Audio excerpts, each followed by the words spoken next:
Yo, got another YouTube video today, and today's video I'm actually very excited about because I've been thinking about this for a while. I've been wondering why certain albums flop, and this video is specifically about rap, but it may apply to other genres, but maybe in other genres it's a little different. Anyway, I've been kind of thinking about this for a while, like how certain albums flop and how certain albums become way bigger than what they're supposed to be, right? And I think I basically got the recipe down, but I'm not sure. I'm gonna try to not really a deep dive because a deep dive would be like a 40-minute video, but I'm gonna try to take a little bit of a dive into why certain albums flop and don't flop. And if you enjoy content like this, I'm gonna start doing content. Oh my god, content like this more. So like and subscribe. Check out my other music YouTube videos. Oh my god, I keep stuttering. And I'm gonna get started. So, first of all, first category is promotion. Obviously, you have to promote your album for most people. Now, certain people like a Kendrick, a J. Cole. Actually, I can't even say J. Cole anymore. Kendrick, Drake, and probably Kanye. Those three people, they don't necessarily have to promote their albums, right? They could just drop it. They'll probably still go number one. And I guess you could put Travis Scott in that conversation too. Oh my god, Aaron Ross just went live. Alright, got a third YouTube video for today. But yeah, what was I about to say?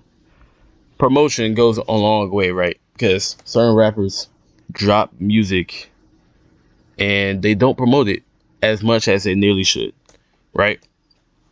And my example for this is Live Life Fast by Roddy Ricch. Everybody knew that, or not everybody knew. Most people knew that Roddy Ricch was gonna drop an album late 2021, but it almost seemed random because he just randomly announced it one week, and the only single to the album was Late at Night. That was the only single to the album. Besides that, he ain't really doing any promotion. I don't remember him doing any crazy shows or anything like that. No interviews or anything like that.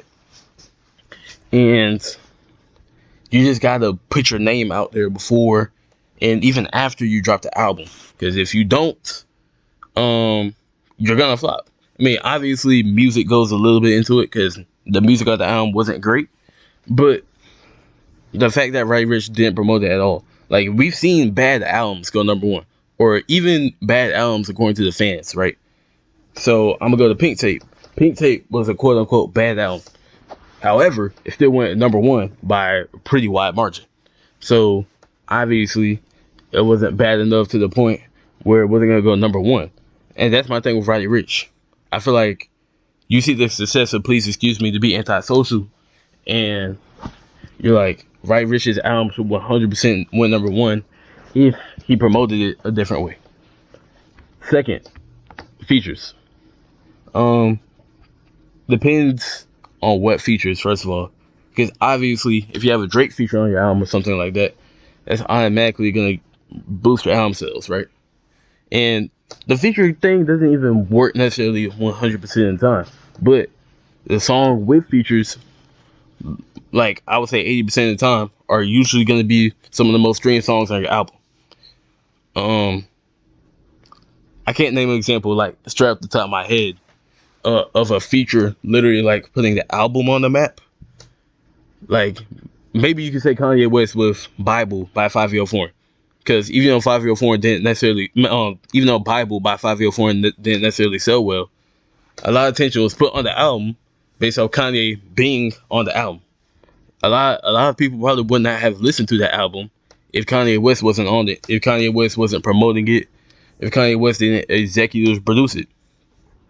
So that's one example. I can't name like a bunch of examples right now. Again, I do these videos all the time in my head. I'm not gonna write down anything. I'm not gonna write down a script or anything.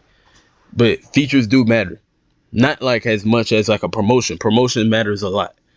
There's not a lot of rappers who can drop an album with no promotion and it'll go number one and it'll do crazy things. Like, because I was going to, man, I took my mind back on J. Cole because J. Cole dropped Might Delete Later as a surprise. No one knew it was gonna drop. Maybe people in the industry knew, but for the most part, nobody knew it was gonna drop. And I don't think it went number one. I don't think it went number one. That's the reason I'm like, I can't put J. Cole in that conversation, because if the album was truly crazy, it would have went number one. And yeah, that's the portion for features. Third, and this may not matter to some of y'all, but music videos. And my example for this is Pink Tape. Pink Tape, if Pink Tape had a couple music videos, I'm gonna tell y'all right now, Pink Tape has 0 music videos outside of Just Wanna Rock. Y'all can go look it up. Y'all may not believe me, but Pink Tape has 0 music videos outside of Just Wanna Rock. And I'm not saying Uzi didn't promote Pink Tape well, because that's the whole reason it went number one. But after Pink Tape dropped, Uzi was already talking about another project. That's one problem. You can't talk about a whole other project after Pink Tape drops, because the fact that people on social media are already calling it bad, and then a day later you're like, oh, I'm thinking about dropping another album, or thinking about dropping the deluxe, whatever. That sounds weird. But you can't tell me a music video for Suicide Doors or a music video for A with Travis Scott would not have went crazy, right? He could have done a music video for a couple more songs on the album. I was listening to those two as an example. Or like Endless Fashion with Nicki Minaj. That's the biggest song on the album, I believe. If not for, wait, hold on, not including Just Wanna Rock. That's the most popular song on the album. If it's not Flood the Face, but I doubt it. And I can name a lot more examples, right? Like, there's a lot of rappers who just refuse to drop music videos, right? When Roddy Ricch dropped Feed the Streets 3, I don't think any of those songs have a music video outside of the 2 singles he dropped, Stop Breathing and National Mine Truck.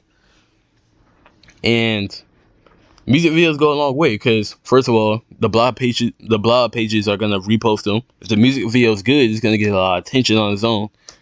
And you see someone like the Baby, because even though the Baby quote unquote fell off, since he's dropping a music video for most of his stuff, it's still getting a decent amount of views. And that's literally all you need.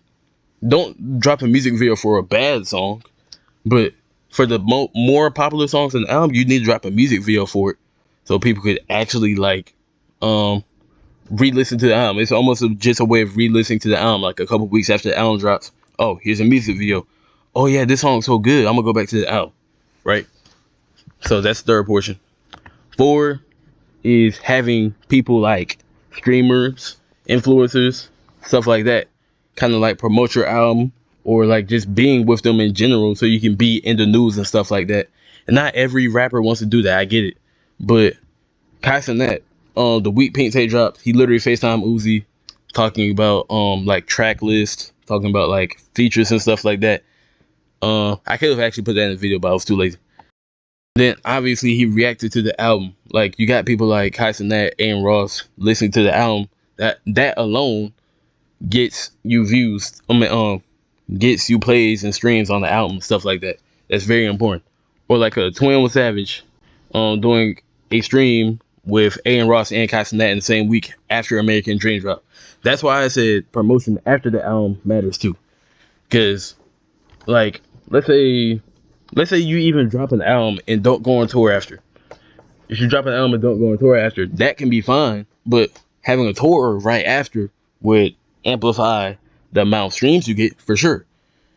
But 21 Savage being on A Ross and casting that stream definitely gave American Dream more juice the first week it came out. Because once again, this was literally the same week that American Dream dropped that he was on both of their streams. Then obviously he had a controversy with like tricking Aiden Ross with like what's the cards called? Trick cards? I don't know. I forgot what they're called. But that's not the point. You don't have to create controversy just so your album can sell. Because some rappers do that, like Lil Nas X. Lil Nas X literally had to twerk on the devil in a music video for his album to do well, and nobody talks about his album anymore. Like, that was like a 1 week, oh, I'm gonna sell my soul just to get 1 week of attention for my album. Like, that was cheap. Like, you don't have to create controversy. Just do something like it with an influencer, do a tour, do something after your album drops. So people who may not listen to rap, or people from different communities, will be like, oh, 21 Savage dropped an album? oh, Lil Uzi dropped an album, stuff like that. And last but not least, and again, this is not very important, but it can be important. A hit single. Um, I put Just Wanna Rock here because I don't, bro. Like, say Lil Uzi dropped Flood the Face as a single for the album, and Just Wanna Rock was just a random song on the album. First of all, Just Wanna Rock would not be nearly as big if it was just another song on the album. But you gotta have like a hit single to bring people in, right? Because obviously, if you have a hit single that's playing on the radio, that your grandma's playing, that your friends are playing, you hear it when you go to a Nike store, you hear it when you go to the club. Obviously, that's gonna make you want to listen to that album, right? And some rappers drop albums without dropping a single. And again, this doesn't apply to every single album, because an album like American Dream didn't have a single, but also 21 Savage did promote it.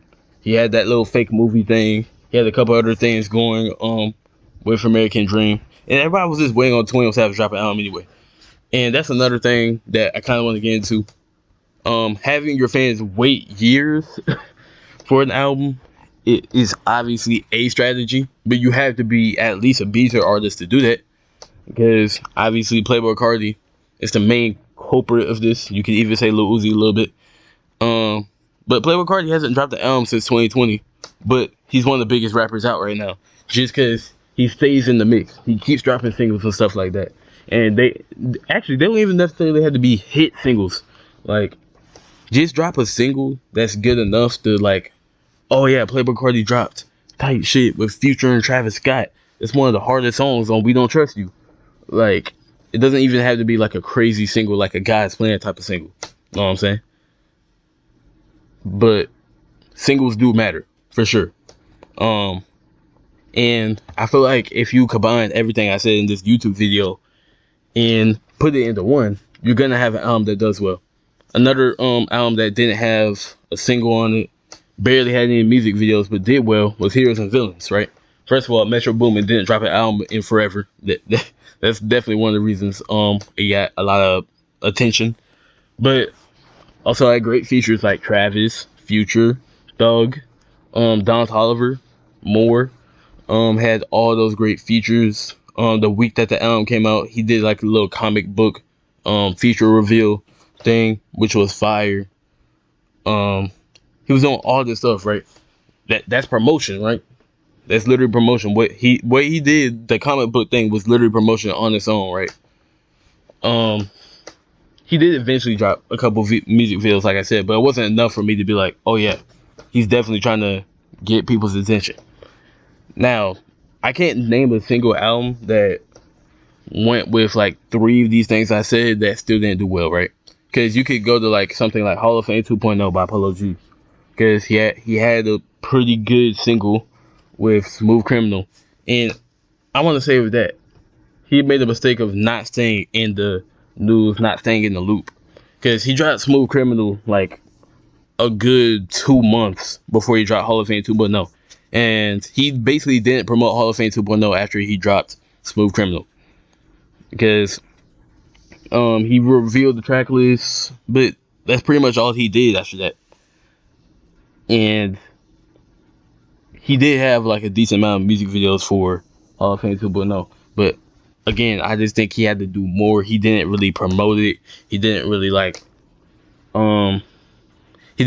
try to reach out to any of these creators to hype up his album or anything. He did eventually do that with Kai Cenat after Hall of Fame 2.0, but that does not count. The features on it weren't like that crazy. Outside of like Lil Baby and I guess Lil TJ. And yeah, that's pretty much all I gotta say about that album. But y'all can put down in the comments if there's an album out there that went across all these criterias and still completely flopped. And I mean completely flopped, because you can't call Pink Tape a complete flop, even though you could say it's a bad album, or according to like Eternal Take standards or Love Is Red Shoe standards, it didn't do well. You can say that, but it wasn't a complete flop. A complete flop is Live Life Fast. A complete flop is what's another complete flop? I mean, I guess you could say like Baby on Baby 2, but the Baby was already flopping before that, so I don't know if you can really count that. Oh, let me go to Amazon Music just to think. Like what other albums completely flopped? Um, you could say Lil Durk's album last year completely flopped. I would say it got some pretty good songs on it, but that's just me. Um, you can't even say like a album like "Come Home, the Kids Miss You" is a flop because he had so many hit songs on there. I don't know. But yeah, once again, put it down in the comments if y'all disagree with anything. Um, this is just kind of an opinion. This is not very factual. There's no like proven information to go with everything I said. But yeah, I just wanted to put that out there. And like and subscribe if you enjoy it once again. And I'm gone.